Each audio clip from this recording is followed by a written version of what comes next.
broken down and the gates have been burned. And the people are being attacked every time they turn around. Nehemiah had a heart for his home.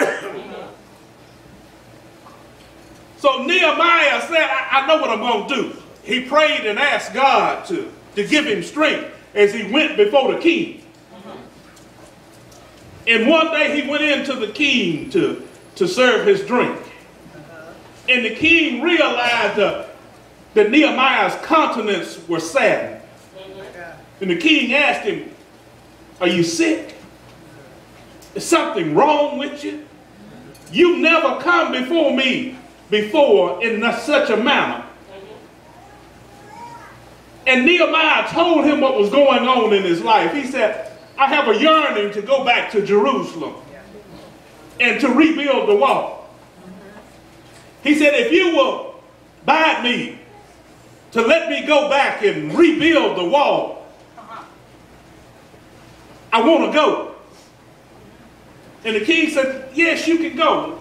Nehemiah told him, he said, before I go, I want you to write me a letter to get me safe passage back to Jerusalem.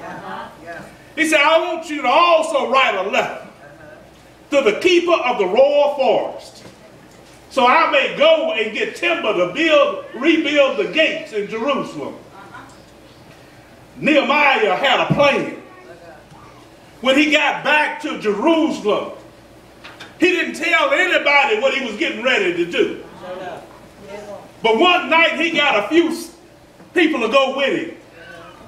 And he went and surveyed the wall. Nehemiah said he took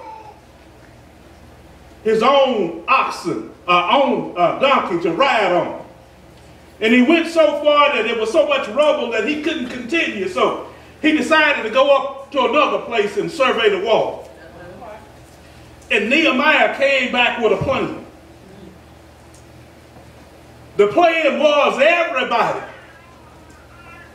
that was in Jerusalem would rebuild the wall in front of their own house. Now, if you love St. James, we're going to start rebuilding the wall in front of your house.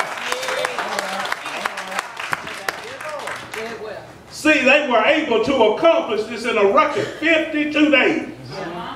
Because everybody worked in front of their house. Now, if you don't want somebody to break in, you'll watch your house. You put a burglar alarm system in your house. You will put on a storm door that you can lock when you leave. You put bars up to the window so can't nobody else break in.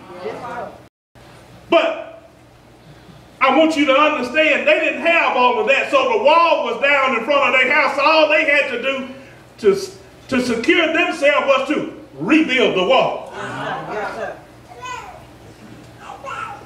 We need to do some things here in St. James. And we're not depending on one person to do it all. That's right. Pastor, what are you talking about? Yeah, I love my church. I want to see it prosper. I want to see it grow. I want to see it beautified. Well, why are you sitting around? If you see something, turn the lights on right there.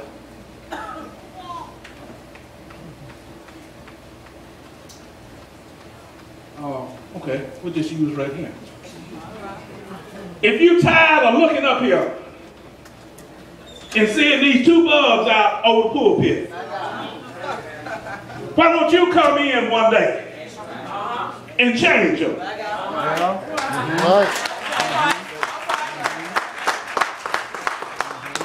If you tired of looking up at the ceiling fans and see a little dust around the edges because they ain't been dusted, why don't you find out when the janitor's going to be out here and you come and you get a ladder and you get up on there and you clean the dust off instead of complaining about what's not being done at the church?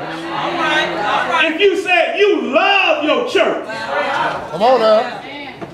if you see something needed to be done, why don't you get busy and start going to work?